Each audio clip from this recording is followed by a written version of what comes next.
Oui, alors c'est une bonne question. Comment récupérer la TVA sur l'achat d'un véhicule de tourisme un achat qui serait fait par l'entreprise? C'est une question qu'on peut se poser régulièrement quand on exerce une activité professionnelle et qu'on est amené à faire des déplacements professionnels. On a le choix entre rouler avec son véhicule personnel et acheter un véhicule de tourisme par l'entreprise. La grande règle en la matière est que l'achat d'un véhicule de tourisme par l'entreprise ne donne pas droit à récupération de la TVA déductible. C'est le principe général. Le prix d'achat payé par l'entreprise correspondra au prix d'achat TTC et il n'y aura aucune récupération de TVA par l'entreprise. Il y a une exception qui est plutôt rare, c'est dans le cas où le véhicule acheté par l'entreprise serait revendu à un négociant en véhicule d'occasion. Alors, dans ce cas très particulier, il y a des conditions. Il faut revendre le véhicule dans les 5 ans. Il ne faut évidemment pas avoir récupéré la TVA à l'achat, le principe de base. Et le prix de vente au négociant en véhicule d'occasion doit être hors taxe et doit correspondre au prix de vente qui aurait été appliqué à un non-négociant en véhicule d'occasion. Donc ça veut dire que de ce prix de vente hors taxe, on va calculer une TVA collectée qu'on va facturer au négociant en véhicule d'occasion.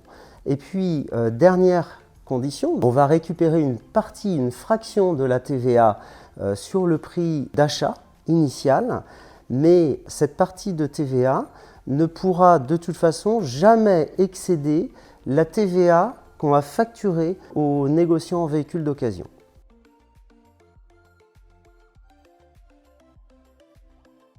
Alors il y a toujours un choix important à faire entre ces deux options-là. Utiliser son véhicule personnel pour effectuer ses déplacements professionnels ou l'acquisition d'un véhicule de tourisme par l'entreprise. Dans la seconde possibilité, l'acquisition par la société d'un véhicule de tourisme peut présenter des avantages, mais présente également un certain nombre d'inconvénients. En tout premier lieu, le traitement fiscal est coûteux. On ne pourra pas forcément déduire l'amortissement sur la totalité de la valeur du véhicule. Il y a un plafond qui doit être appliqué, qui se calcule en fonction du taux d'émission de CO2 du véhicule. Il y a également ce qu'on appelle une taxe de tourisme sur les véhicules de société, alors qui va se calculer également en fonction du taux d'émission de CO2. Alors elle est forcément plus ou moins importante selon les véhicules. Plus on va sur des cylindrées importantes, plus la TVS peut être importante. Sur les frais de fonctionnement du véhicule, eh bien, la TVA déductible ne sera pas récupérable au même titre que lors de l'acquisition du véhicule. Donc sur tout ce qui est frais d'entretien, de réparation, des pneus, certains carburants, eh bien, on ne récupérera pas la TVA. Et puis il y a également un inconvénient au niveau social.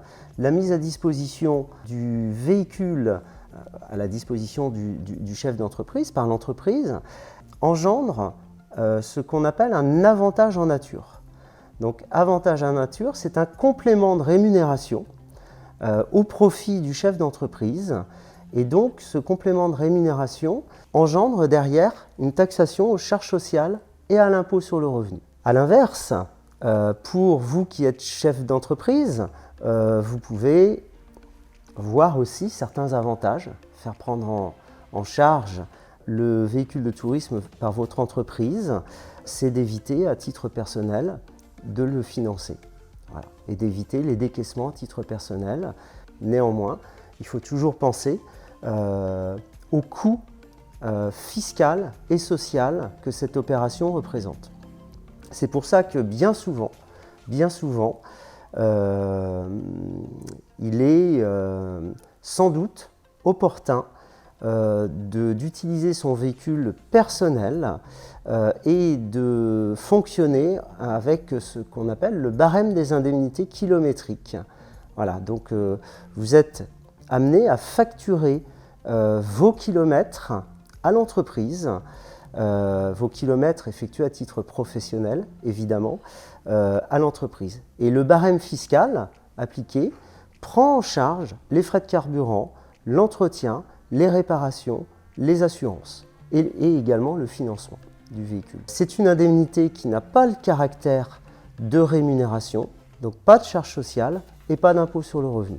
Alors le choix entre fonctionner avec son véhicule personnel pour ses déplacements professionnels ou faire acquérir par l'entreprise un véhicule de tourisme est une question stratégique importante dont il faut débattre et discuter avec son expert comptable pour être sûr de poser le meilleur choix possible, d'avoir toutes les informations au cas particulier peut-être du véhicule concerné, du véhicule choisi. Il faut bien penser à avoir toutes les conséquences dans le choix d'une hypothèse ou de l'autre hypothèse.